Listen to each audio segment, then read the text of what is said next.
being still in God is a challenge. It most definitely is a challenge. But the one thing that we have to understand is that being still is mandatory when God requires us to be still. And a lot of times, being still becomes a challenge because we are hyper in our thinking. We are very hyper, in our actions. We are very hyper in our movements, and we're hyper in our worry.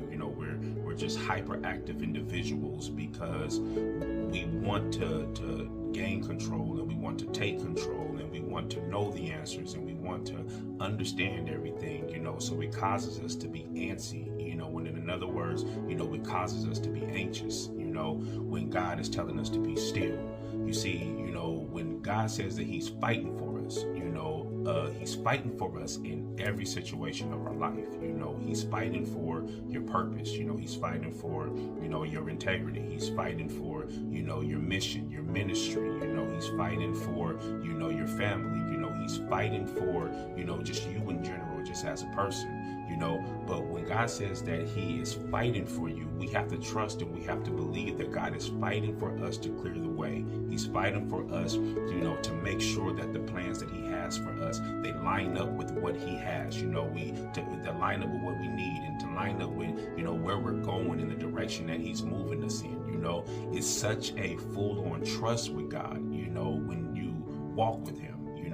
And we have to learn how not to try to understand what God is not allowing us to understand, and until we get that mindset and we allow ourselves to hold dear to that,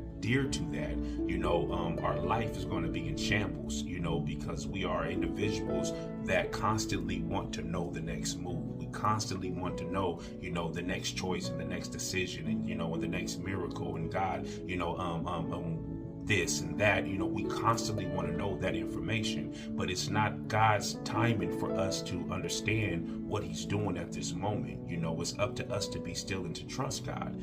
A lot of times it's like we get in a position to where it's almost like running on a treadmill.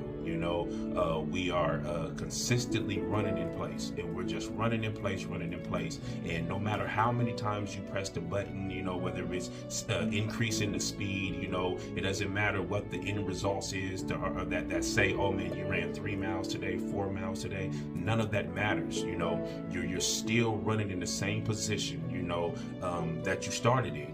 You're just running in place. When God wants you to stop running, stop paying attention to how the increase is going to